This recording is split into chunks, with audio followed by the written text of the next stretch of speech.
Summer of 1886.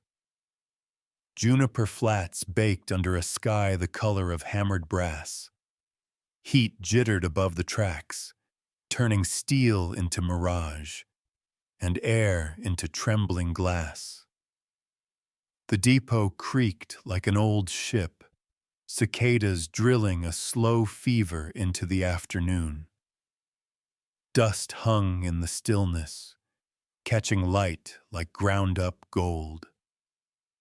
A giant of a rancher reined in at the platform, Elias Crow, broad as a barn door, quiet as a locked well, his shadow falling over a bench where a young Chinese woman wept alone. Somewhere under his silence, a past he'd never told anyone shifted like a snake under rock. Li Mei sat with her chin tucked to her chest, fingers locked around a small cloth bundle. Faint iron bruises ringed her ankles, the kind that don't fade fast or easy. Her cotton dress had once been blue, but now carried the road and its dust. She didn't look up when a pebble skittered across the boards and clipped her heel. A knot of boys snickered near the water barrel. "China girl," one said. Another tossed a pebble higher, bolder. It hit the post and clacked back to his boot. Elias swung down. His boots hit the planks like a judge's gavel. "Enough!" The boys scattered, laughter turning thin. One dropped a torn half of a train ticket.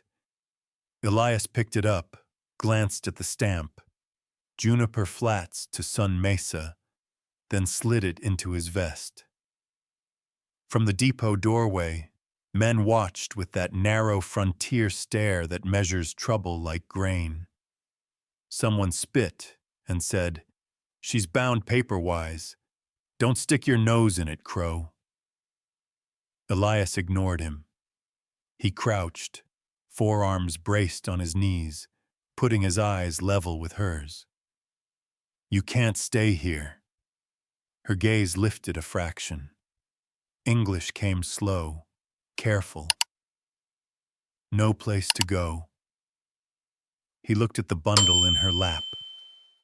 The cloth worn thin where frightened hands had worried it. Name: Li Mei. Elias. They held that for a breath, 2 syllables each, like exchanging coins. Behind them, the wind shifted and blew a harsh, metallic tang from the drainage trench behind the depot. Elias turned his head. A shallow runnel glittered in the sun like liquid coin. "Smell that?" He asked no one in particular. The station agent pretended to busy himself with ledgers. "Creek's been off all summer," a woman said from the porch, but she didn't meet his eyes. Li Mei followed Elias's look, then flinched back into herself, as if a shine in the dirt could bite. Elias rose and held out a hand, not touching her, just setting it in the space between. She stared at that hand like a stranger at a locked door. Then, slow, she put her fingers in his palm. When he lifted her, she was lighter than he expected, like a person who'd learned how to take up less room than air. Whispers followed them to the wagon. "She's owned. There'll be papers. That's Malloy's business." Elias set Li Mei on the seat and fixed the reins. He could feel their words trying to stick to his back the way dust does. On the step, she held his sleeve. "If they come, they will. Why help me?" He checked the cinch. "Because no one else did." A flash of something, relief, disbelief, crossed her face. She uncurled the edge of her bundle just enough for him to see the corner of a map, scorched and Spanish scripted. She tugged it shut again, eyes darting toward the men on the porch. Elias climbed up and snapped the reins. The wagon rolled. The depot drew away, the cicadas thinning into the fields. Grass hissed against the wheels. Heat made the road swim. He kept his eyes on the line where the land met sky. She kept hers on her hands. "I had a father," she said at last, barely above the clatter. "He cut seals, stamps. They took them. They took me. San Francisco." The words came like stones pulled from the bottom of a well. Elias didn't ask what couldn't be returned. He knew the shape of that silence. They passed a stand of cottonwoods. Shade fell like cool water and was gone. In the hush, a far-off hum rose and sank, like a pump working a throat that didn't want to drink. Elias wondered, not for the first time, how a creek could shine like that and still smell wrong. He looked sideways. Lee May had closed her eyes. The kind of sleep that isn't trust yet, just a body's surrender. He thought of the winter fever that took his folks, of the nights he'd worked the herd alone, listening to cattle breathe and coyotes measure distance with their voices. He had learned early how to stand without answers. He'd never learned how to walk past someone drowning on dry land. A clatter jerked the wagon hard right, stone under the wheel. Lee May grabbed the bench rail and gasped. Elias steadied the reins. "Sorry," he said. "I'm not braking." A smile threatened the corner of his mouth and didn't make it. Good. By the time they reached the edge of town, the air even tasted of metal. 2 workers from the freight office were washing a wagon bed, letting a thin stream trickle into the ditch. The water flashed silver under the sun. "That shine again," Elias murmured. "No drink," Lee May said, as if stating a law. He turned toward the open country, toward Willow Draw and the cool dark of his barn. People like to claim the West is empty. The West is never empty. It keeps what men pour into it, and whispers back when it pleases. They crested the small rise beyond the depot.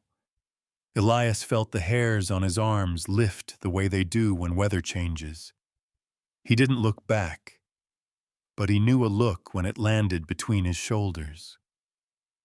The shot came crisp and flat, and the signpost beside them exploded into splinters. Lee May flinched, hands over her skull. Elias hauled the reins, throwing the wagon into the lee of a piled rock. Dust rose and hung. He stood up in the footwell, scanning the rooftops and the low scrub beyond the stock pens. Nothing moved but heat. Nothing spoke but wind. "Down," he said, and she ducked low. He eased the rifle from under the seat, worked the action once and listened. Somewhere a door creaked shut. Somewhere a horse stamped. He memorized the angle of the hit, the distance it would have taken to punch a post that size. The direction pointed not at the porch gossips, but at the drainage trench and the old siding beyond it, where the ground dipped and the light went bad. He breathed, slow. "They're watching the creek," he said. But this time the sentence was a decision forming its own bones. Another second of nothing. He slid the rifle back, climbed to the bench, and touched Li Mei's shoulder. "We move." She nodded. Her fingers found the edge of his coat and then let go. The wagon rolled. Behind them, the sign leaned at a new angle, as if listening. The wagon rattled back into Juniper Flats before noon, dust trailing behind like smoke from a dying fire. The air shimmered with heat and gossip. Elias Crow slowed his horse near the saloon, feeling every gaze latch onto him. Li Mei sat stiff beside him, her eyes low beneath the brim of a borrowed hat. Her wrists hid, but people always saw what they wanted. Men leaned from porches. Women paused mid-sweep. One voice murmured, "That's her, the China girl from the depot." Another added, "Malloy bought her off a ship manifest. She's bound." Elias halted by the water trough, unhurried. "You talkin' law or hearsay?" he asked, not raising his tone. The storekeeper snorted. "Ain't much difference round here." Li Mei clutched her bundle tighter. Her lips formed silent syllables, half prayer, half plea. When a boy tossed a pebble again, Elias turned his head. "Try it twice." The boy's hand froze. The crowd's laughter died slow. Abel Hart, the town sheriff, stepped from his office, badge catching the light. "Crow," he said, "you can't bring her here. Paper says she's property till her debt clears." Elias swung down. "Then show me the paper." Hart hesitated. "Malloy's got it. Freight contract. Ain't my concern." "Then it's mine." Elias faced the crowd. "She's comin' with me." The words dropped heavy, the kind that don't ask permission. No one moved. A horse snorted. Dust spiraled. Somewhere a church bell clanged once like a judgment misplaced. Hart's mouth twitched. "You'll make trouble." Elias shrugged. "Trouble's already made." He turned to Li Mei, offered his hand again. Her fingers hovered, trembling. She whispered, "Why you say that?" "Because they need hearing it." She hesitated, then let him help her down. The street fell quiet enough to hear the buzz of flies near the hitching posts. A woman crossed herself. A man spat into the dirt and muttered, "You're a fool, Crow." Maybe, but fools slept better than cowards. Elias guided Li Mei toward the wagon again. Heat pressed down like a weight. Then, from the edge of town, a rider appeared, lean, sharp, coat flapping open to reveal a revolver and a grin. Burke Malloy. He reined in hard, dust billowing around the horse's hooves. "There she is." His voice cut through the street like a whip. "You got something of mine, Crow." Elias didn't flinch. "Don't see your mark on her." Malloy smirked. "Got papers say she's indentured. Bought fare off a San Francisco broker. You know the law." Li Mei stiffened, stepping back behind Elias. Her voice cracked through her fear. "You lie." Malloy's smile thinned. "Taught her some manners, did you?" Hart raised his hands halfway, torn between duty and survival. "Malloy, take this elsewhere." Malloy leaned in the saddle. "She's mine by contract. And him, he's trespassing on company business." Elias's hand rested near his belt, not yet drawing. "What company?" Malloy's grin grew. Clear Sky Canal. Same one keep your herd watered. Something in that name hit Elias like a splinter under skin. He said nothing, but his jaw locked. The same metallic smell from the creek ghosted through the air again. Malloy dismounted, swaggering closer. Now be smart. Step aside. Li Mei shook her head violently. No, I go nowhere with you. Malloy sneered. Girl, I'll have you dragged if I must. The words hadn't cooled before Elias stepped forward, planting himself between them. You'll try. Malloy's eyes flicked down, measuring him. You think you can stand against Clear Sky? Against me? I ain't standing for you. I'm standing for her. A murmur ran through the onlookers. Even Hart shifted his boots, uneasy.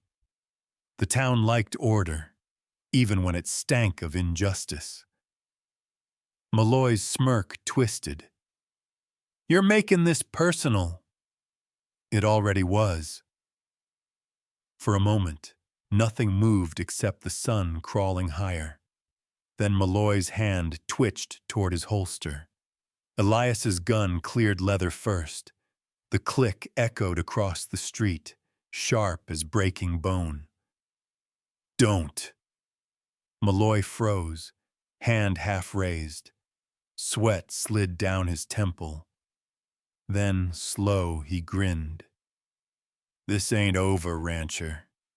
You just bought yourself a hole. He backed away, mounted again, and spurred off toward the south road, dust swallowing him whole. When he vanished, Elias holstered his gun. The sheriff exhaled. You know he'll be back. Then I'll be ready. Hart's gaze softened, almost pity. You can't keep her, Crow. Town'll side with paper, not Hart. Elias met his eyes. Let him. He turned to Li Mei. Get on. She obeyed, her steps unsteady but sure. The wagon wheels creaked, carrying them out of Juniper Flats. Behind, murmurs rose like flies again, but no one followed. They passed the dry windmill at the edge of town.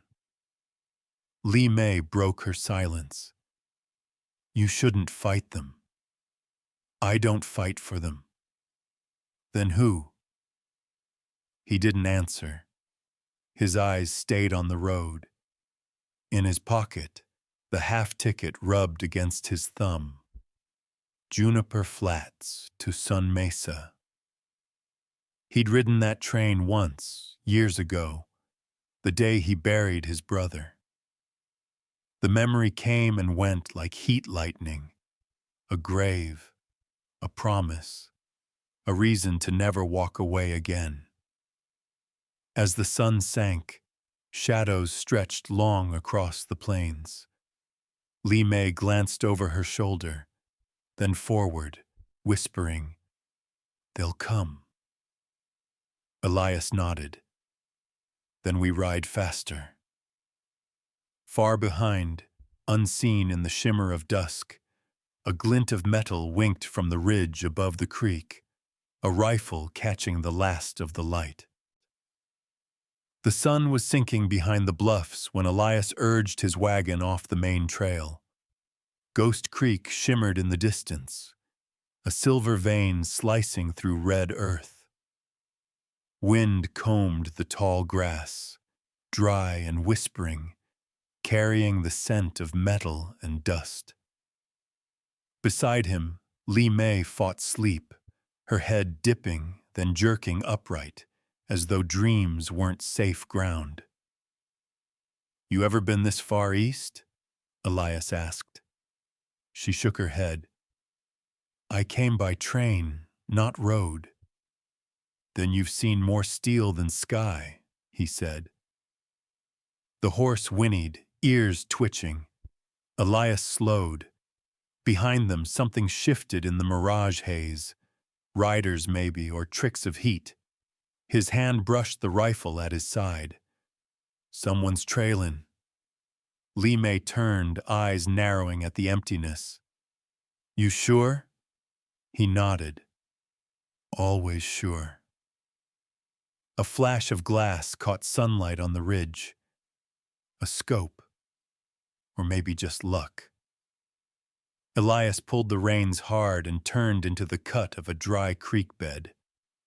Dust swallowed their tracks. Li Mei clutched the seat rail. Who are they? Men who don't like what they can't own. They rode fast until the wagon jolted to a stop where stone narrowed the path. From the shadows ahead came a single gunshot. Warning, not kill. The echo rolled down the canyon walls. A figure stepped out, long braids tied back, rifle leveled but not aimed. Taza Redbird. You always ride this loud, he called. Elias lowered his weapon. Only when I'm followed. Taza approached, boots silent in the dust. His dark eyes flicked to Li Mei. Who's the girl? She's trouble. I can see that, Taza said, lowering the rifle. You're not alone out here. They're watching the creek. Elias frowned. Who? The ones who killed it. He pointed toward the valley floor. The water below looked wrong, too bright, like a mirror hammered from mercury. Fish floated belly up in the shallows, and the air burned the back of the throat. Li Mei covered her mouth, rate slow, volume loud. Mercury, she whispered. Taza glanced at her, surprise softening his expression. You know that word. In China, miners use it to wash silver, poison everything. Taza's jaw tightened. Then they're poisoning Ghost Creek. Elias stepped closer to the bank. The mud shimmered gray-green, sticky and sour. He poked it with a stick. Bubbles rose, smelling of rot and metal. Clear Sky's freight wagons came through here, Taza said. 2 nights ago, barrels leaking. Malloy's work, Elias muttered. More than him. They've got law behind them. Sheriff signs what they bring. Elias didn't answer. He was looking at the faint boot prints in the clay, heavy soles, spurs dragging, more than one pair. Li Mei knelt by the water, her reflection fractured by ripples. Why do this? Because silver buys silence, Taza said. Thunder grumbled far off, though the sky was clean. Elias straightened. We can't stay here. Taza nodded. I'll cut behind the ridge. Cover your tail. As he turned to go, Elias called, Why help me? Taza smirked. Because you once pulled my brother from a flood. Debts circle back. Li Mei watched the 2 men exchange a look that said more than memory. When Taza vanished into the rocks, Elias helped her climb back into the wagon. The road ahead stretched pale and endless, but the light had changed. Shadows pooled faster than they should. You trust him? She asked. I trust what he owes me. They rode until the wind shifted again, bringing with it the hum of something mechanical. Elias stopped, listening. Over the ridge, faint and rhythmic, came the clank of a pump working through the dark. He left the wagon hidden and climbed the rise. Below, beside a cluster of scrub trees, Men in oilskin coats worked a hand-crank pump that drew water straight from the poisoned creek into wooden barrels marked Clear Sky Canal Comb. The logo gleamed faintly under the moon. Elias crouched low, counting shadows. 3 men, 1 lantern. A mule brayed soft. One of them wiped sweat from his neck and said, "Rate medium." "Hart signed off last week. Sheriff's got his cut. Tomorrow it's Sun Mesa." Elias's stomach knotted. Abel Hart. His name burned like a brand. He slid back down, careful not to dislodge stones. When he reached the wagon, Lee May was awake, clutching something in her lap. "What's that?" he asked. She opened her hand. A hairpin. Jade, carved with a Chinese character. "Gia," she whispered. "My family name." Elias looked closer. The pin's base was chipped, edges scorched. "You dropped that?" She shook her head. "Found it in the wagon. Under seat." The word hit him like the shot that missed. If her family crest was in his wagon, it meant someone had placed it there, someone tracking her long before the depot. He scanned the darkness behind them. Nothing but crickets and wind. "Hold tight," he said, and snapped the reins. The horse lunged forward, hooves drumming against the hardpan. Lee May leaned close, clutching the hairpin. "They'll come again," she murmured. "I know." He didn't tell her what else he knew. That Abel Hart's name on those freight papers meant this poison ran deeper than Ghost Creek. The moon climbed high, pale as bone. By the time they reached the rise above Willow Draw, Lee May had slumped into uneasy sleep. Elias kept his eyes on the ridges, where a faint light pulsed once, Taza's signal. When he looked down, the water pooled black under the wagon wheels, and mixed with it, faint as breath, ran a thread of silver. Night came sudden over the flats, the kind that swallowed sound. The wind died as if the land itself held its breath. Elias Crow drove the wagon into his yard at Willow Draw, a hollow between 2 hills where cottonwoods leaned close like eavesdroppers.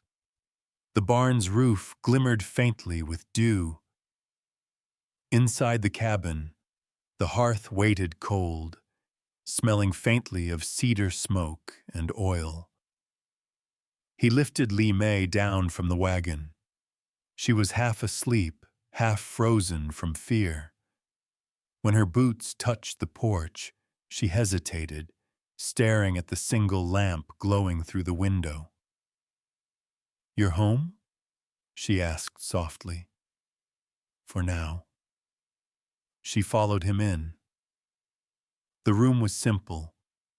Rough pine walls, a table scarred by years, and a quilt folded neat across a cot. A kettle hung above ashes. Elias set her bundle on the table and lit the fire. Flames climbed slow, painting the walls gold. She stood near the door, eyes darting. "You live alone?" "Mostly." He didn't tell her the silence had been company for too long. The fire caught, snapping dry pine. He filled a tin cup from the bucket and handed it to her. "Drink." She obeyed, the water trembling in her hands.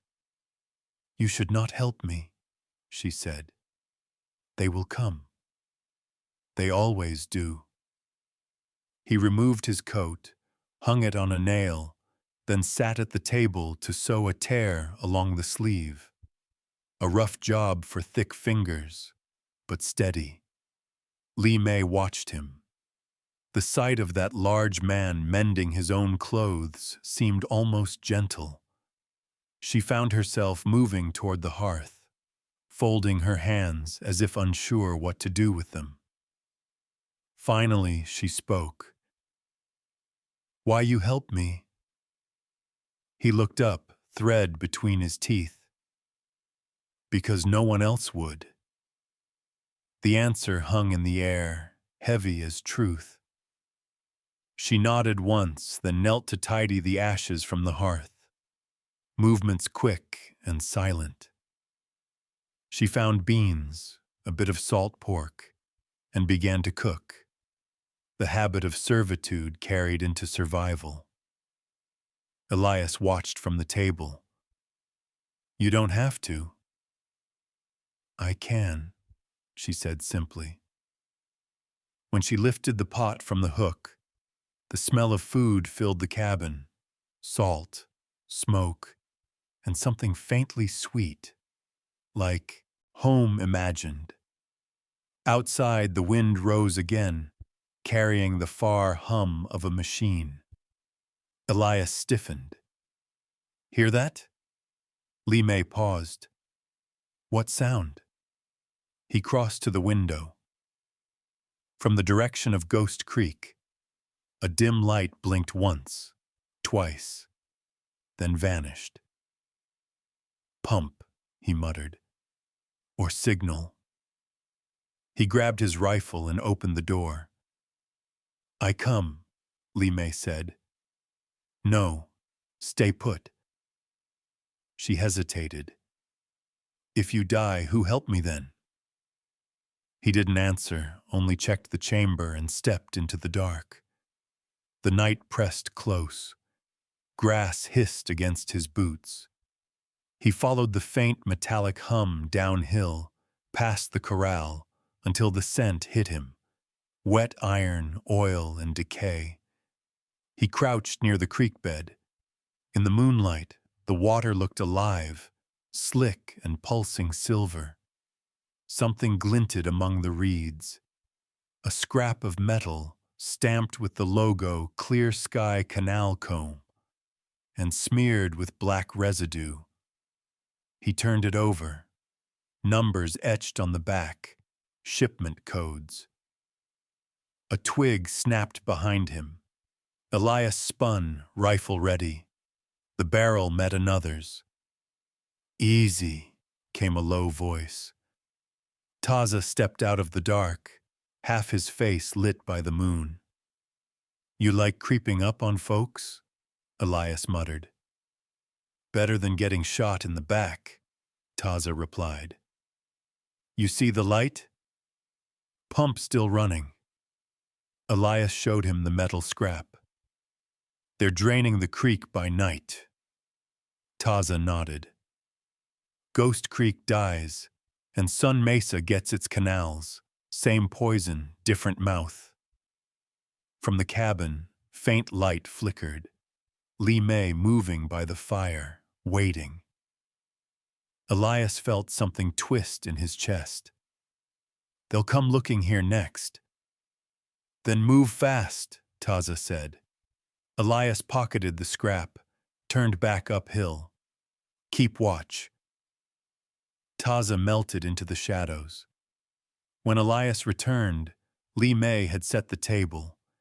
2 bowls, steam curling from beans thickened with flour. She glanced up, searching his face. "You found them?"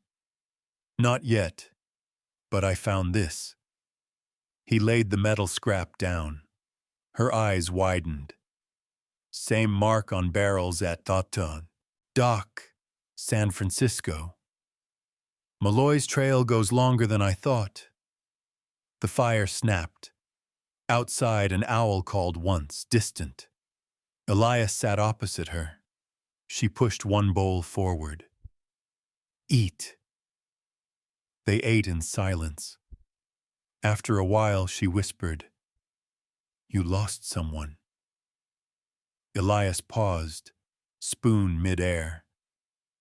"Everyone's lost someone." "Who?"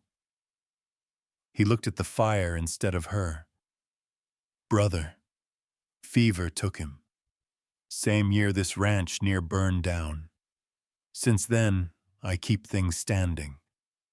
She nodded. You strong man, but inside, empty. He met her eyes, half a smile flickering. That your guess? Truth, she said simply. Outside the hum came again, fainter but constant. Elias frowned. They're not pumping water. They're burying something. He rose, took his coat, and opened the door. The wind rushed in cold, smelling of metal and rain that never came. Behind him, Li Mei's voice trembled. Elias, don't go far. He didn't turn. Won't. He stepped off the porch, following the sound until it vanished into the hills. For a long time there was only silence. Then, faint and sharp, a flare blinked once across the valley, white against black. Morning came gray and heavy, a sky the color of tin. The storm had not broken, but it threatened. Elias saddled the horse, jaw set tight, while Li Mei packed the small satchel she always kept close. 2 shirts, a folded letter, the jade hairpin. She tied it with trembling fingers, eyes flicking toward the horizon as if it might spit danger. You don't have to come, Elias said. She shook her head. If I stay, they find me. He didn't argue. Taza Redbird arrived before noon, leading 2 horses. His braids were still damp from creek mist, his rifle slung easy. Tracks by the ridge, he said. Clear sky wagons. 3 barrels left at the bend. You ready for company? Been ready since last night. They rode out, the wagon creaking behind them. Ghost Creek shimmered to the east, its current slow and wrong. What should have been blue was the pale gray of tarnished silver. Dead fish drifted in clumps along the banks, their scales flashing like coins. Li Mei knelt beside the water, touching the surface. It burns, she whispered.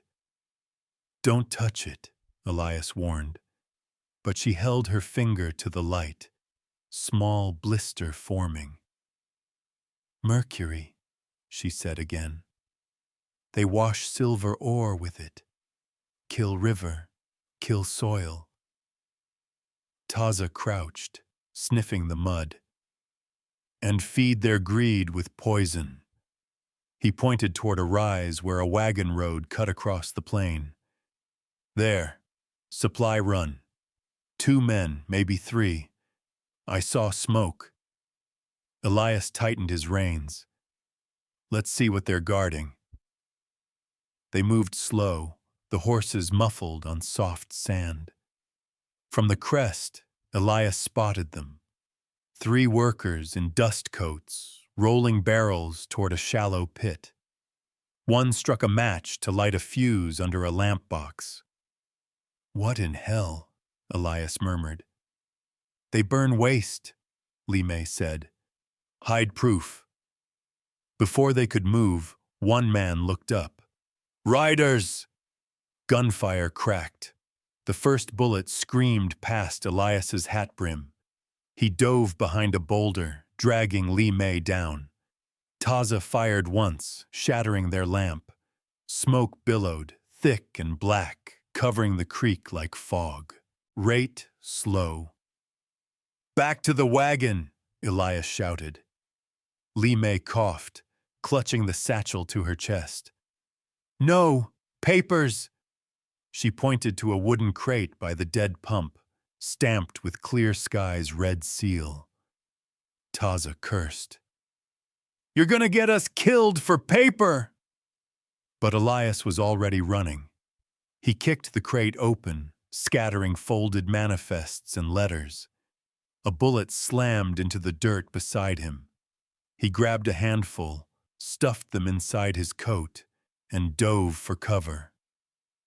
Smoke swallowed the world. He heard Taza's shout, a horse screaming, Li Mei calling his name in broken English. He fired twice, blind, and felt the recoil jolt through his shoulders. Then silence, the kind that rings. When the smoke cleared, 2 of the workers were gone, fled toward the west. The third lay sprawled near the creek, arm twisted, eyes wide and empty. The barrels leaked thin silver trails that slithered into the water. Elias stood over the body. "Not miners," he muttered. "Hired guns."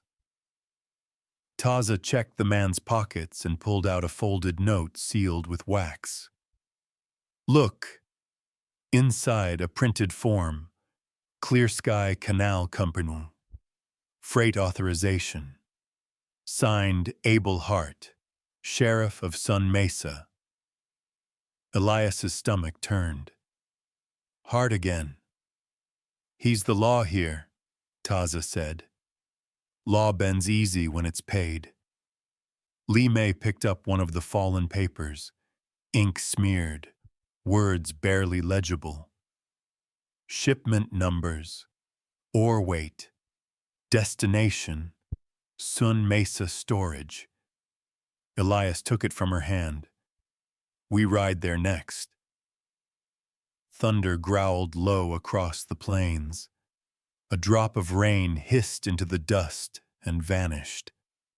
Taza squinted at the horizon. "You think Hart knows what's in those barrels?" "Doesn't matter. He signed them." "Maybe he was forced." Elias glanced at her. "Maybe he liked the taste of silver." The wind shifted, carrying the stench of oil and rot. Li Mei turned away, choking. "I smell death," she said. Elias bent to wash his hands in the creek, but the water filmed over instantly, dull and metallic. It left streaks of gray on his skin. "You smell money," he said quietly. They loaded what papers they could save and climbed back onto the wagon. The road wound uphill through scrub, the wheels groaning. Behind them, the poisoned creek shimmered like a wounded snake. Halfway to the ridge, a flare burst in the distance, red against gray. Taza pulled his horse around. "Signal from the ridge. They know we're here." "Then ride fast." They reached the high ground as the first drops of rain began to fall.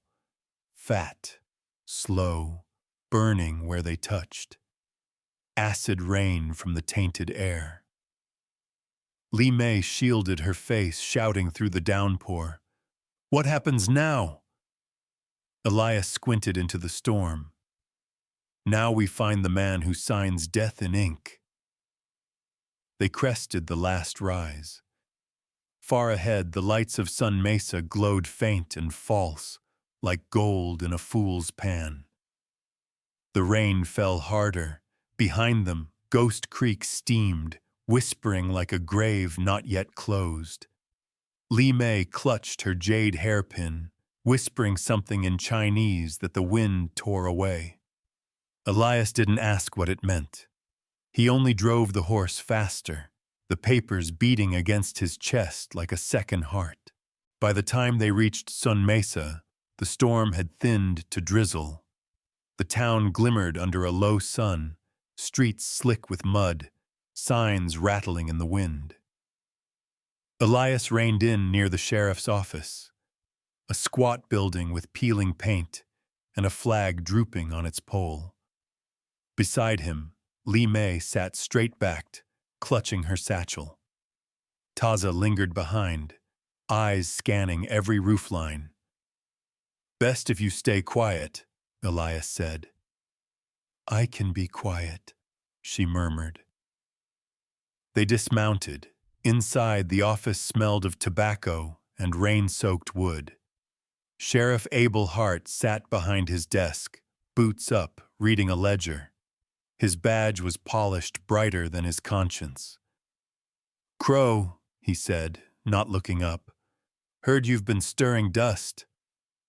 Elias dropped the soaked freight papers onto the desk. You sign these? Hart adjusted his hat. Lot of things I sign.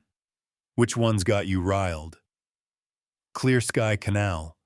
Barrels leaking poison into Ghost Creek. The sheriff flipped one sheet open, smirked. Irrigation pumps. They help folks grow crops, not corpses. Taza stepped forward. Then why the fish float belly up? Hart's gaze hardened. Because nature's fickle, Redbird. You want to blame me for God's rain, too? Elias leaned closer, palms flat on the desk. I saw your name. Same ink, same mark. Hart shrugged. Man's gotta eat. County pays slow. Clear Sky pays fast. You think I'd turn that down? Lee May's voice cut soft but sharp. You sell water, you sell lives. The sheriff finally looked at her. His smile vanished. Who's she? Someone you don't own, Elias said. Hart's eyes narrowed. She got papers? Taza bristled. She's under my watch. Hart chuckled. You two running a charity now? The door opened with a gust of wind. Maeve Calder strode in. Trim coat, boots wet from the street, eyes the color of stormlight. Rate, medium. Charity's cleaner than your kind of law, Abel. Maeve, Hart said, voice wary. Didn't expect you. She dropped a sealed envelope on the table. You might want to check your signature before bragging about it. Elias tore it open. Inside lay a contract. Clear Sky Canal Company header, the sheriff's name scrawled below, and next to it another stamp, crimson and ornate. Lee May gasped. That seal. Maeve met her gaze. You recognize it? Lee May touched the edge of the paper. My father's seal, taken from him at the harbor. Hart frowned. Now wait a damn minute. You forged with stolen crest, Lee May said. That means your contract is lie. Elias's jaw tightened. Who gave you that stamp, Abel? Hart rose slowly. You're walking a thin line, Crow. You, the girl, that half-breed tracker, you're trespassing on business above your pay. Taza's hand hovered near his rifle. We're past pay. The tension thickened until the clock on the wall ticked loud enough to count heartbeats. Then Hart exhaled, feigning calm. All right. You want truth? Fine. Clear Sky runs deeper than any of us. They dig new wells east of Sun Mesa, divert the creek, sell water back to ranchers. Town stays alive, I stay paid. You should thank me. Those wells pull poison, Elias said. Hart smirked. Then pray for stronger stomachs. Maeve stepped closer, voice like a whip. And when the river dies, you think the land will forgive you? Land don't write laws, Hart said. Men do. Before Elias could answer, a shout echoed outside. Taza darted to the window. Riders! Clear Sky Guards! Hart's hand twitched toward his revolver, but Elias was faster. He kicked the desk, sending papers flying, and yanked the badge from Hart's chest. "You're done." The sheriff stumbled back, breathing hard. "You don't get to decide that, Crow." "I just did." Outside, boots hit the boardwalk. 3 men entered. Slick coats, pistols drawn. One sneered. "Boss said to bring the girl." Lee May froze. Elias stepped in front of her. "Try." Gunfire cracked. The office filled with smoke and splinters. Maeve ducked behind a filing cabinet, firing back. Taza rolled through the doorway, dropping one guard with a clean shot. The other 2 retreated, dragging their wounded. When the echo faded, Hart was gone, vanished through the rear door. Elias cursed. "He'll run to the wells." Maeve reloaded. "Then that's where we ride." Lee May stooped to grab the fallen contract. The wax seal broke clean in her hands, revealing an embossed mark of twin dragons circling water. Tears glimmered in her eyes. "My father made this, before they took him." Elias said quietly, "We'll take it back." They stepped into the street. The townsfolk peered from doorways, faces pale.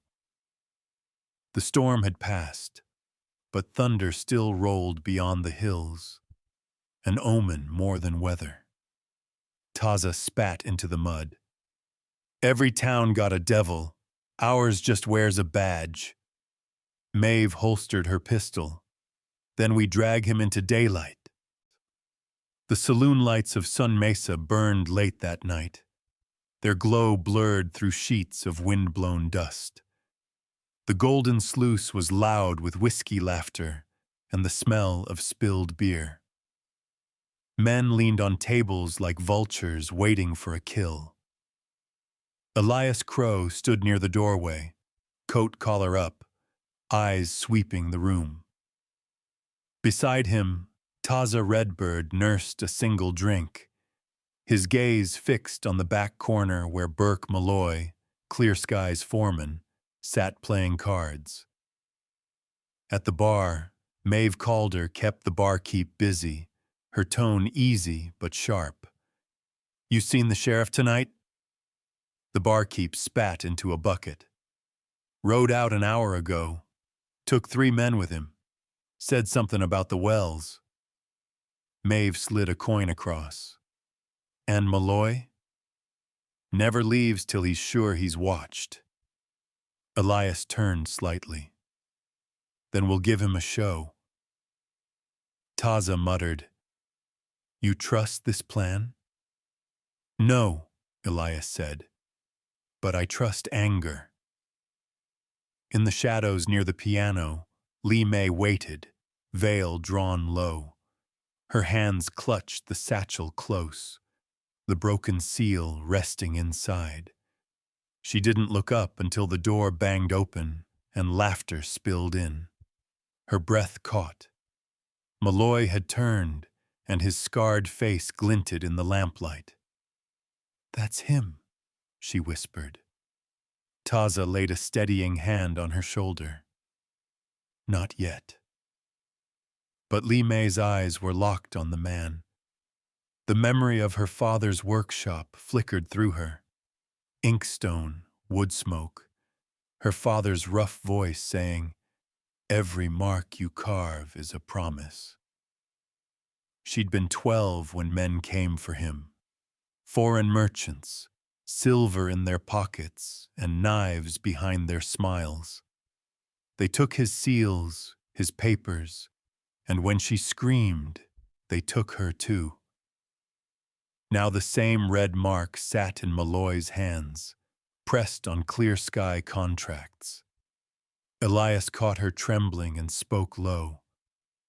"If you can prove that seal's yours, we end this." "How?" "By showing him he can't hide behind it." They moved as one. Elias crossed the floor, boots echoing through the saloon. Malloy looked up from his cards, half grin curling. Crow, heard you've been nosing around places that don't welcome guests. Funny, Elias said. I thought clear sky was all about open water. Malloy laughed, pushing his chair back. You don't want to pick this fight, big man. You'll drown before you get near the source. Li Mei stepped from the shadows. The room stilled. Men turned to stare. Foreign silk, pale skin under lantern glow. Malloy blinked. Well, I'll be damned. You bringing her back or selling her off? Elias's fist hit the table before the words finished. Cards scattered like birds. You watch your mouth. Malloy stood, slow, eyes narrowing. You think you scare me? Sheriff Hart works for me. Town, too. You can't save the creek, and you sure as hell can't save her. Li Mei stepped forward, voice trembling but strong. My father carved that seal. You stole it. He stared, then laughed, a sound like metal on stone. Your daddy? He sold it to us, same way he sold you. Her face went white. Elias's knuckles tightened. You lying bastard. Ask her, Malloy sneered. Ask how she came here. Some families trade silver for passage. Hers traded blood. The air broke like glass. Elias lunged, slamming Malloy into the wall. Chairs toppled, men shouted. Taza drew his pistol but didn't fire. Maeve pulled Li Mei back as bottles shattered. Stop it! Li Mei cried. He wants you to kill him! Malloy grinned through blood. That'd make you no better, Crow. Elias froze, chest heaving. Then he shoved Malloy hard into the floor. Where's Hart? Heading for the Valley Wells. You'll never catch him before dawn. Try us. Malloy's grin wavered when Maeve stepped forward with her revolver. You tell Clear Sky the river talks, and we're listening. They left him bleeding in the dirt. Outside, wind tore down Main Street, rattling shutters. Li Mei walked ahead, face unreadable. He said my father sold me, she whispered. He said what would hurt. But if true, then we make it right anyway. Taza looked back at the saloon. Hart's digging at the wells tonight. He means to bury proof. Maeve nodded. Then we dig faster. They mounted the horses. The moon rode high, thin and cold. From the ridge, a faint glow pulsed where Ghost Creek bent east, the wells burning lanterns like watchful eyes. Elias handed Li Mei a folded scrap from the papers. Keep this safe. Your name's in that seal now. She held it to her chest. And my father's promise? He looked toward the dark horizon, still waiting to be kept. The next morning broke pale and windless, a silence before the world decided what side to stand on. Elias Crow led his horse up the slope of Dry Lantern Hill, where the soil crumbled like ash and the sun hit hard enough to blind. Taza Redbird walked beside him, carrying 2 bundles of fuse line and a satchel of black powder. Behind them, Li Mei and Maeve rode the wagon heavy with tools, canvas, and a single barrel marked grain, though what lay inside was anything but. Taza crouched, studying the tracks that cut through the sand. 3 wagons passed here at dawn, Same markings.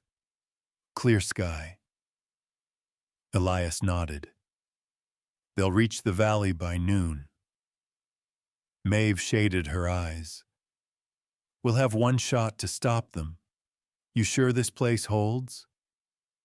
It's narrow, steep walls. Good echo. If they see smoke, they'll think it's lightning. Li Mei knelt to spread a torn map on the ground. The parchment was brittle, edges burned. Her finger traced a faint line across the ridge. Here, water runs under. Old Muk Nuk. Taza leaned closer. Underground spring? Yes, she said. Before they poisoned creek, this fed ghost water. Elias tapped the map. Then this is where we stand. They worked in silence, digging shallow holes, placing powder charges beneath the wagon path. The smell of dust and sweat filled the air. Maeve tied her hair back, muttering, "If we hang for this, I want my neck clean." Taza smirked. "You hang first. I shoot rope." Chivalry from a man with no hat. Hat got shot off saving your hide.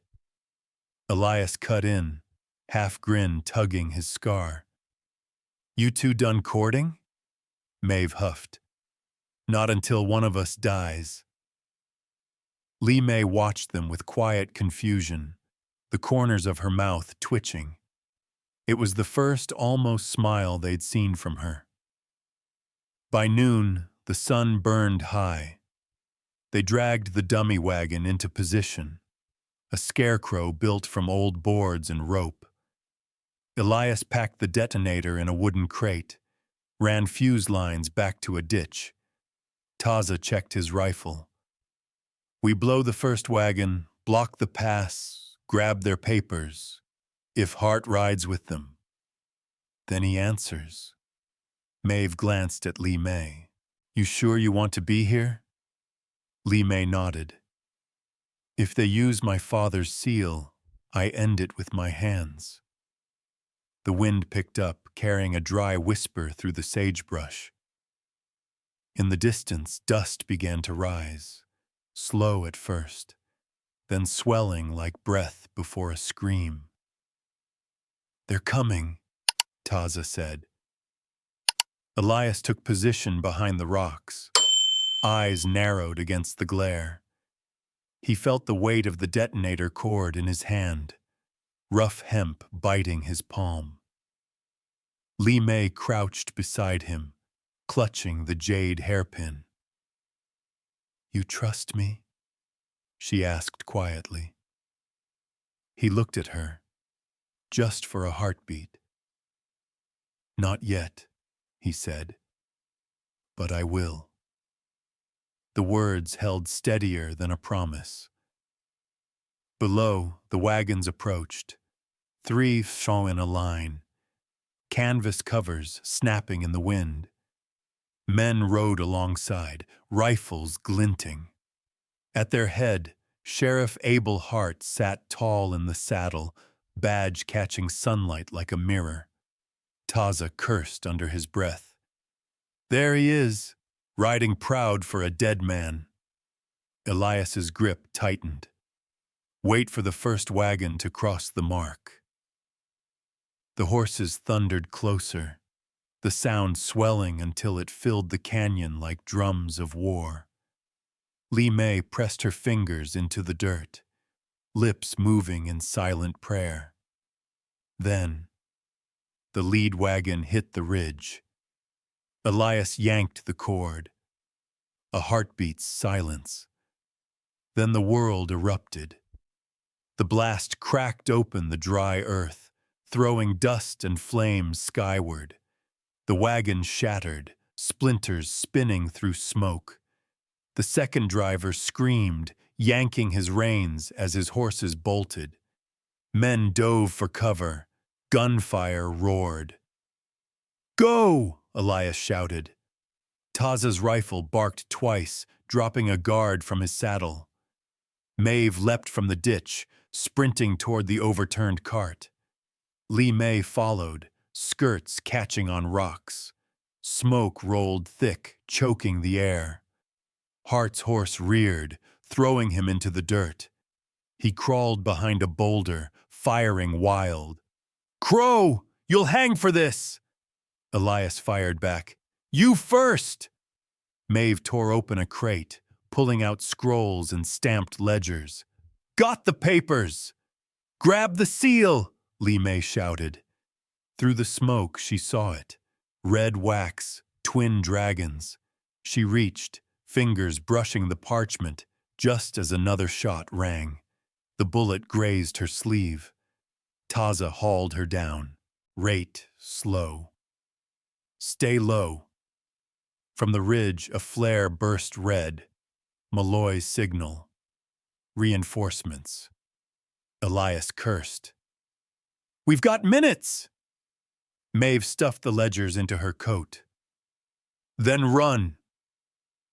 They scrambled back toward the ditch as more riders appeared on the horizon. Elias covered the retreat, firing until his rifle clicked empty. Dust and thunder closed behind them. When they reached the far slope, Li Mei turned back once. The burning wagon painted the hill in red light. Amid the smoke, Hart's voice carried faintly, furious, desperate, alive. She whispered, "He won't stop." Elias's breath came hard. "Neither will we." As they vanished into the gulch, the last of the fire flared, throwing their shadows long across the earth. 4 figures bound by blood, flame, and a promise to end what greed began. Smoke hung over Dry Lantern Hill like a wounded cloud.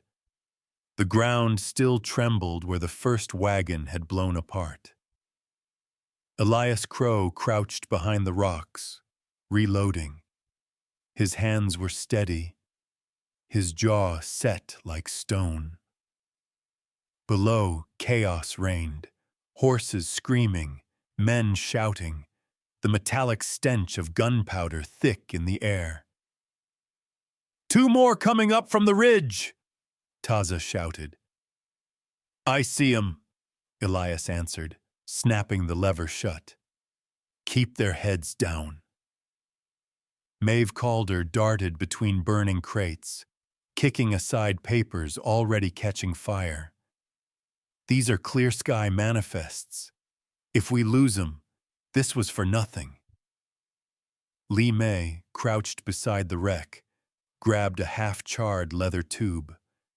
Smoke stung her eyes. Inside she glimpsed wax, red and unbroken. "The seal!" Before she could move, a rifle cracked from the hill.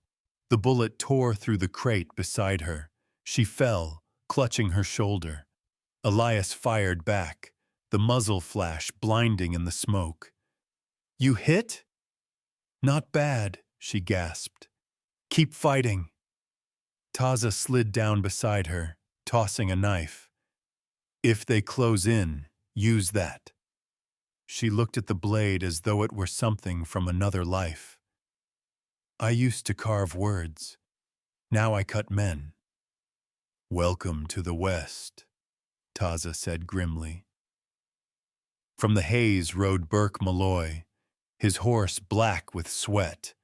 A cruel smile split across his face. "Crow," he bellowed. "You think you're some hero?" Elias stepped into view, rifle leveled. "No, just the man who says no more." Malloy's gun barked. Elias ducked, the shot grazing his sleeve. He fired once, missed by inches, then dove as another bullet shattered the rock above him. Maeve yelled, "We've got to move!" Li Mei tore the tube free, clutching it to her chest. "I have it!" Malloy spurred forward, eyes wild. "That belongs to me!" Elias shouted back. Law ain't chains, Malloy. The outlaw sneered. Law's whatever fills your pockets. As he raised his gun again, a crack split the air. Tomas Ortega appeared on horseback from the western ridge, rifle smoking. The bullet whined past Malloy's ear, forcing him back. Didn't think I'd switch sides, did you? Tomas called. Malloy's eyes flared. Traitor! Tomas fired again, hitting one of Malloy's men. Maybe, but I ain't poisoning land I was born on. The fight turned wild. Taza charged down, shooting from the saddle. Maeve grabbed Lee May, pulling her toward the wagon. Move! We're boxed in! A second blast tore through the air, one of the powder charges Elias had rigged earlier. The explosion threw sand and bodies high, lighting the valley in orange flame. For a moment, everything went silent except the roar of burning canvas. Elias stumbled to his knees, coughing smoke. Lee May! Maeve! Here, came the reply. The women crouched behind the shattered wagon, faces smeared with soot. Lee May clutched the tube tight, trembling but alive. Malloy staggered from the dust, coat shredded, blood streaking his face. You think this ends here? He snarled. I own this county. I own that river. Elias aimed. You don't own a thing you poisoned. Malloy laughed, even as his hands shook. You don't get it. Clear Sky's got government contracts. You kill me, and they'll hang you before sunrise. Maeve raised her pistol. Then we'd better ride before dawn. A sudden shot rang from the ridge, one of Malloy's men aiming for Lee May. Before the trigger could pull twice, Tomas fired first. The man toppled from his horse, landing face first in the dirt. Debt paid, Tomas muttered. Lee May turned, eyes wide. Why help me? He shrugged. Somebody's got to remember right from wrong. The last of Malloy's crew fled into the smoke. Only the outlaw himself remained, stumbling backward toward his horse. Elias walked after him, slow and deliberate. Go on, Malloy taunted, lifting his revolver with a trembling hand. You'll never make it out alive. Elias shot first. The bullet struck Malloy's gun, spinning it from his grip. The outlaw froze, then sneered. You still can't kill me, Crow. You're too good for war. That. No, Elias said. I just don't waste bullets. Malloy lunged, fist swinging. They grappled, rolling in the dirt, trading blows that echoed like hammers. Lee May watched, torn between fear and fury. Finally, Elias struck him across the jaw, sending him sprawling beside the burning crate. Malloy groaned. You'll see, Crow. Men like me never stay buried. Then I'll dig deeper. Maeve pulled him away as the wagon fire spread.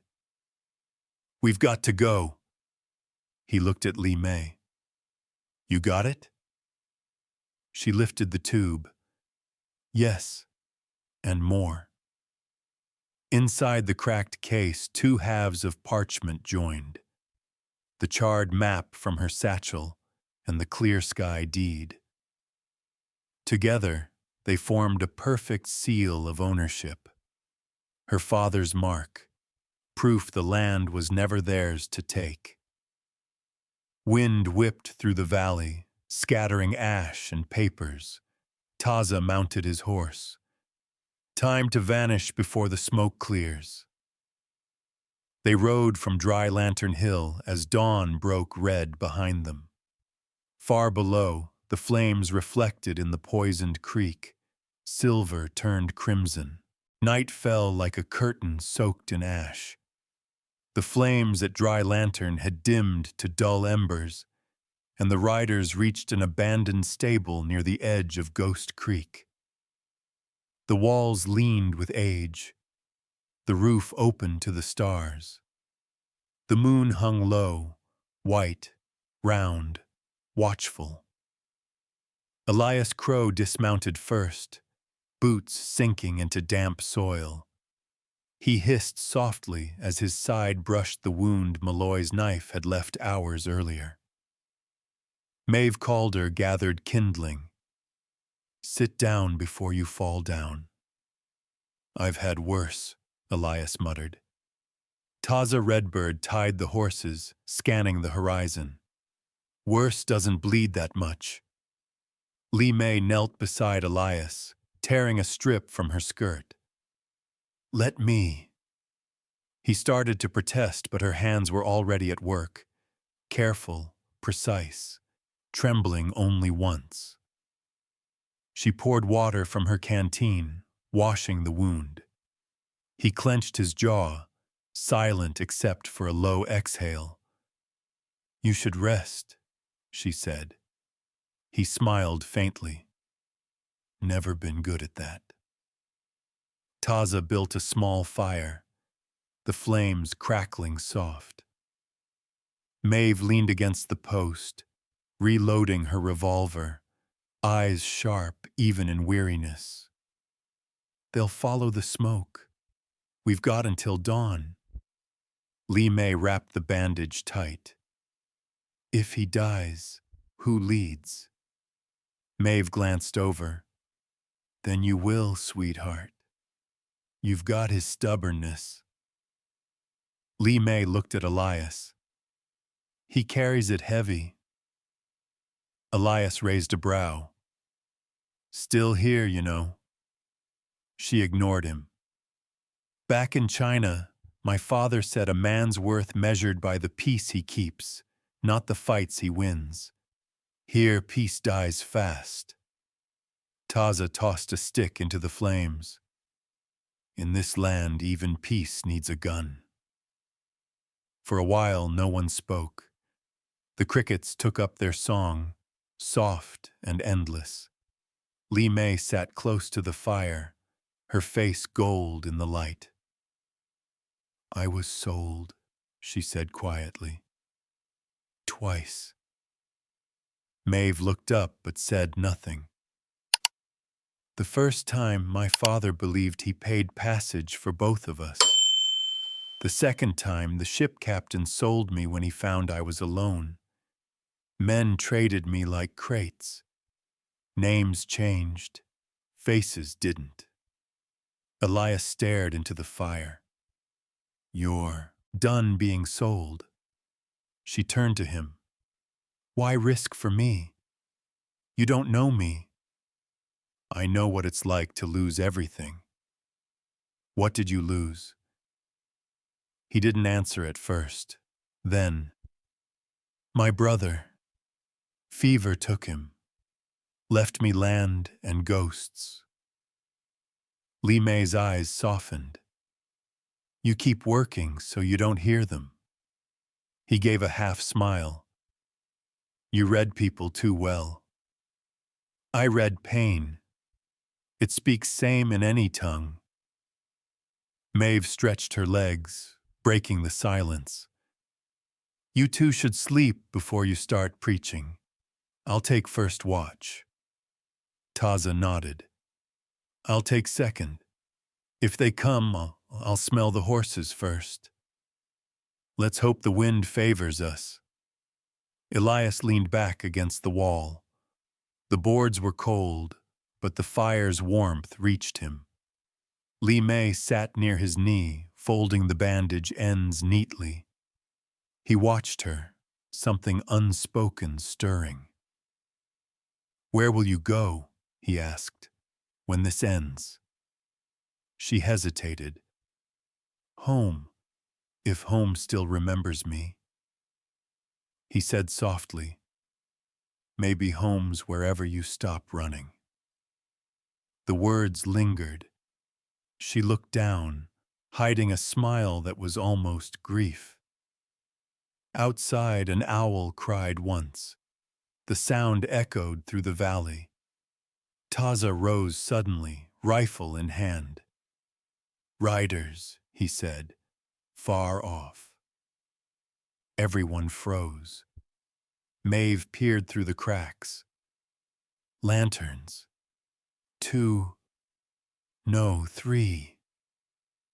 Lee May gripped Elias's arm. "Malloy?" "Could be," Elias said, forcing himself to his feet. "Or Hart's men." Taza shook his head. "No formation. Too few. Scouts." Elias took his rifle. "If they find our trail, they'll bring the rest." Maeve loaded a fresh round. "Then let's greet them proper." But Lee May caught Elias's sleeve. "You can't fight with that wound." He met her gaze. "Can't sit and wait either." She bit her lip. "Then I fight too." He frowned. "You ever held a gun?" She lifted the knife Taza had given her. "Don't need to." The riders drew closer, shadows cutting across the pale grass. One lantern swung, glinting red.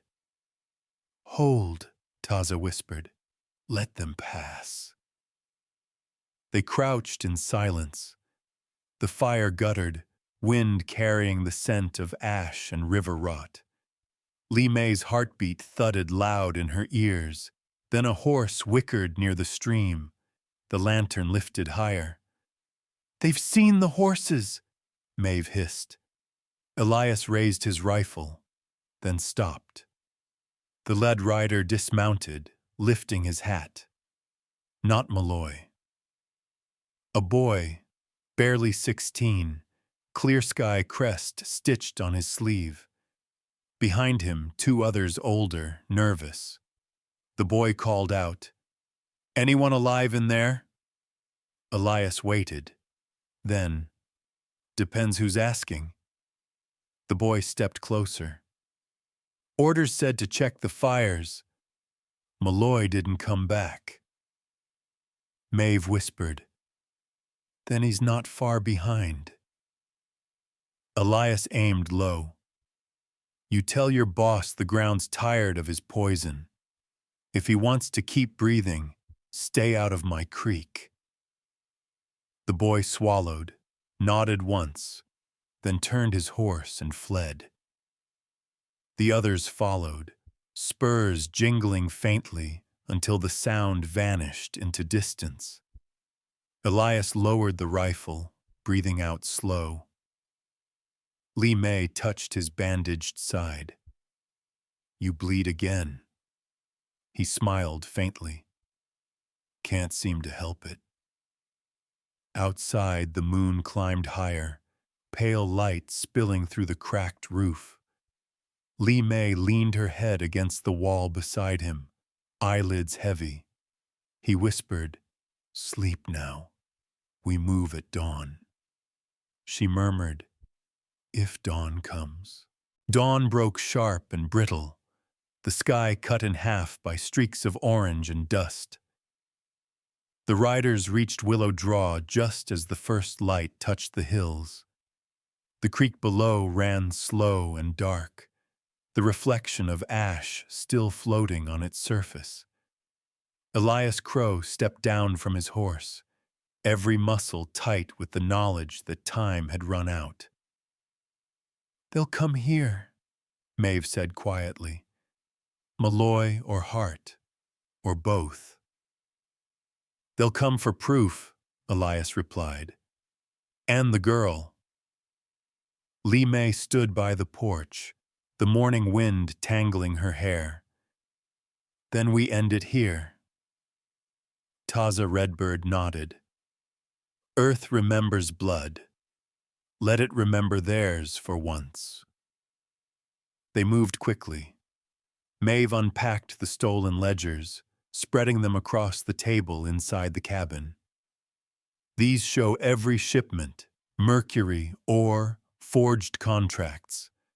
Once we deliver this to the circuit judge in Las Serenas, clear skies done. If we live that long, Elias muttered. He checked his rifle, ignoring the stiffness in his side. The bandage was fresh, but pain still throbbed like a second heartbeat. Outside, Tomas Ortega helped Taza reinforce the corral gate, stacking logs in a half-circle defense. Lee May approached Elias, holding the sealed tube. "You keep this," she said. "If they kill me, truth still speaks." He took it, eyes shadowed. "Not a trade I'll take." Maeve looked up from the papers. "If you two are done with poetry, I'd like to survive breakfast." Elias grunted. "You got an hour." The air grew still, the kind of quiet that sits just before gunfire. Birds scattered from the trees. Then, hooves, faint at first, then swelling. "They're here," Taza said. Elias stepped to the porch. Down the valley road, a column of riders moved in. 8, maybe 10. At their front, Burke Malloy rode slouched but alive, coat torn, one arm in a sling. Beside him, Sheriff Abel Hart sat straight-backed, badge gleaming. Hart cupped his hands, shouting, "Crow, you're harboring a fugitive and tampering with government property." Elias shouted back, "You forged that government, Hart. You poisoned your own water." Hart's voice echoed, "Step aside and hand over the girl." "No." The answer rolled like thunder. Malloy laughed, harsh and broken. "You think you can win this, Crow? Look around. You're 4 against 10, half of you bleeding." Elias raised his rifle. "You miscounted. The land's on our side." He fired.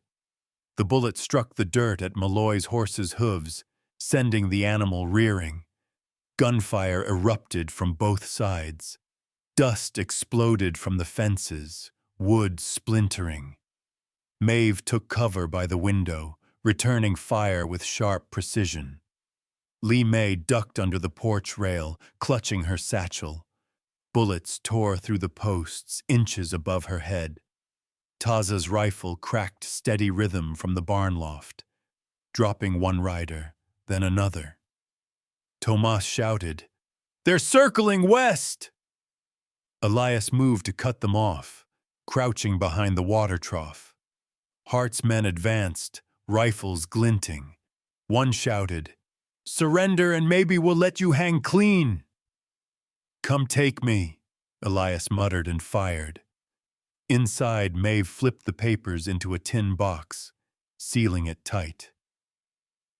"If I fall, this goes to Las Serenas," she told Lee May.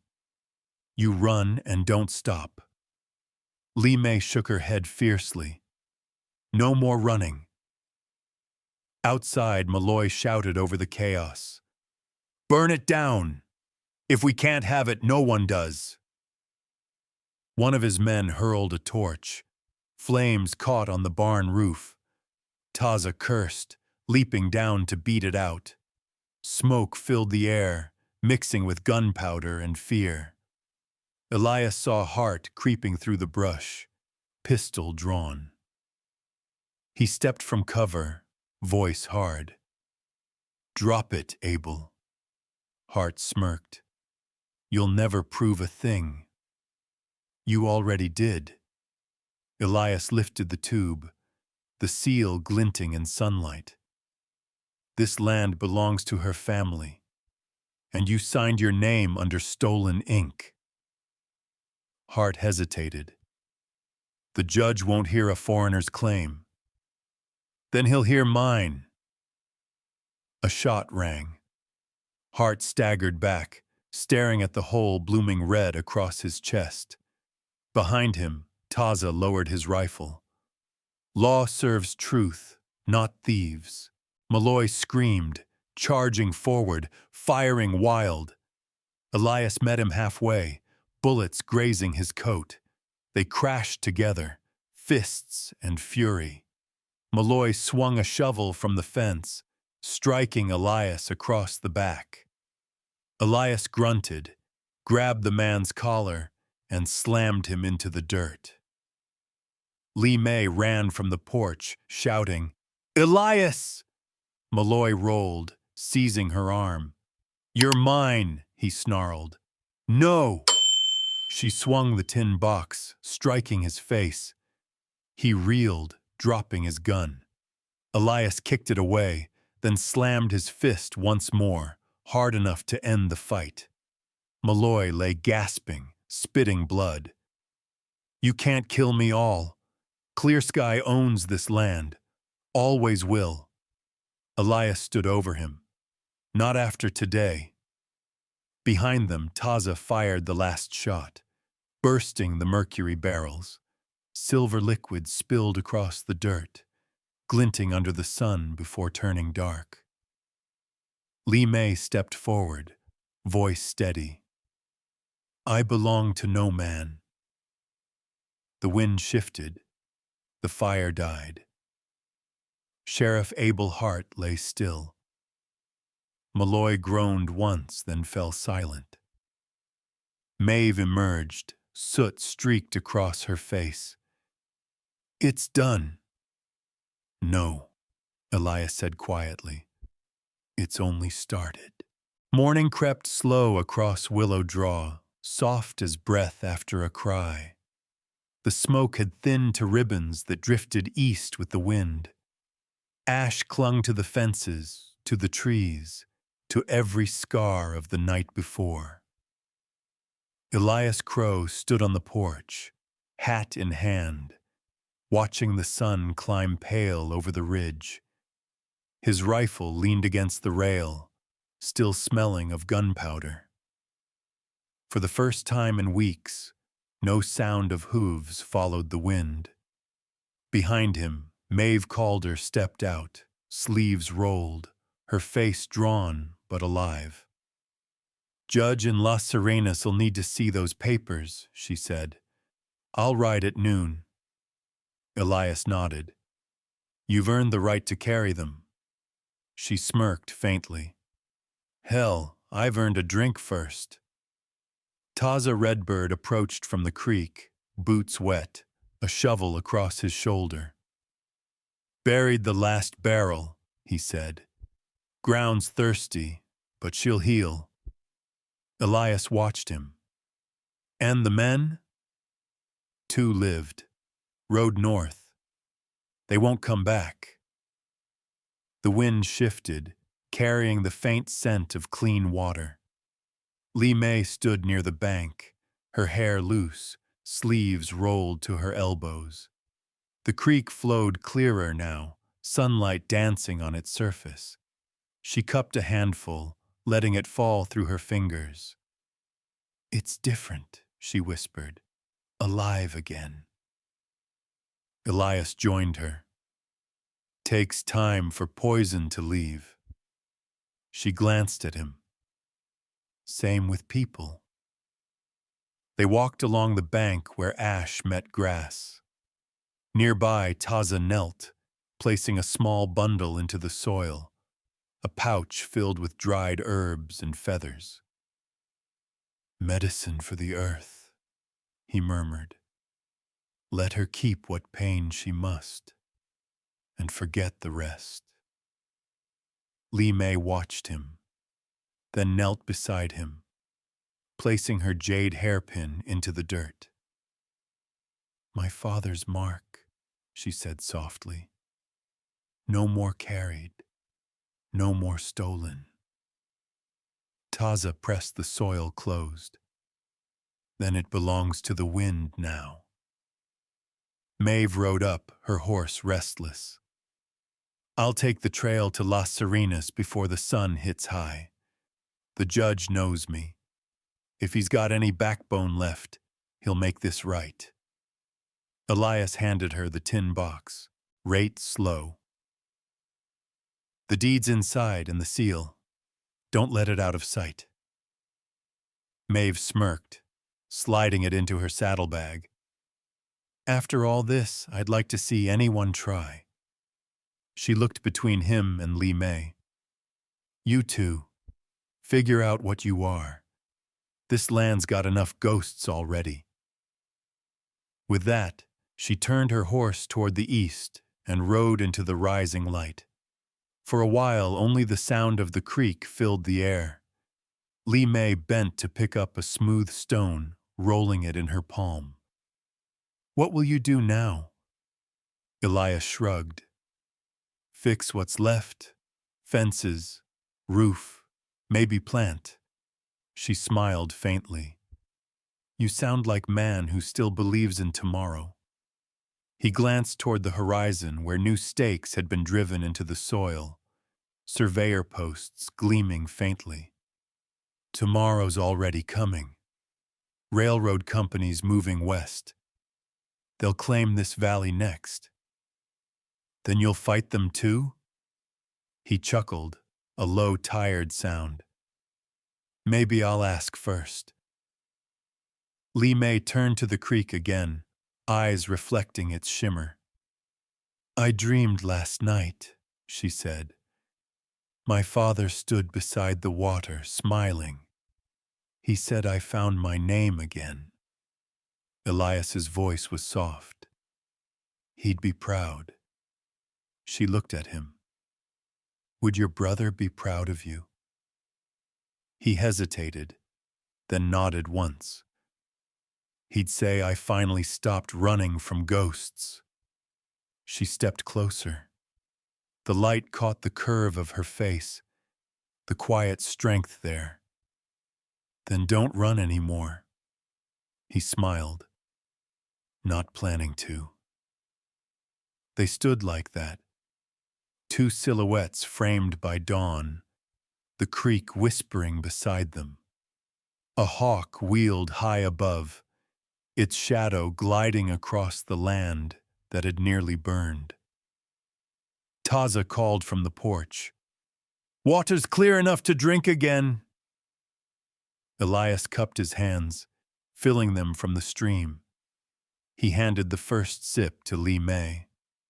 She drank, eyes closing. Tastes like new start, she said. He drank after her, then poured the rest onto the ground. For those who didn't make it.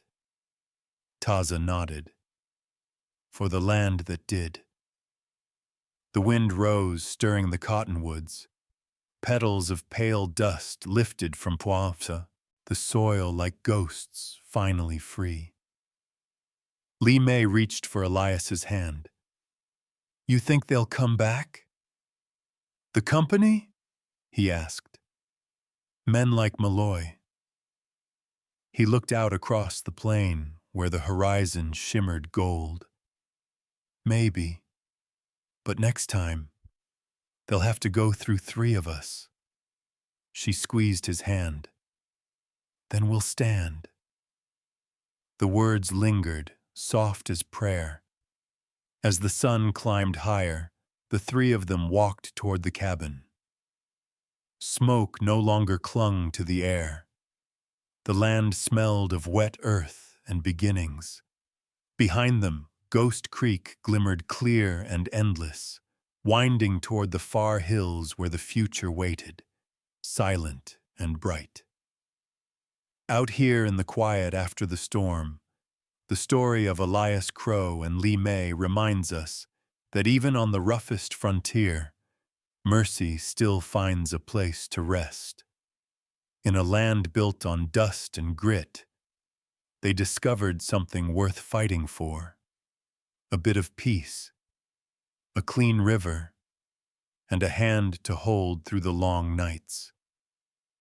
Maybe that's what every heart still searches for, no matter how many years have passed. If this story touched you, if it brought back the smell of campfire smoke or the sound of old boots on wooden floors, we'd love to hear from you. Share your thoughts below. Tell us what part stayed with you and what freedom or kindness means to you today.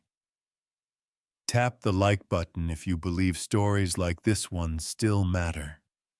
Subscribe to our channel for more Western tales, true to the spirit of the Old West and the strength of its people.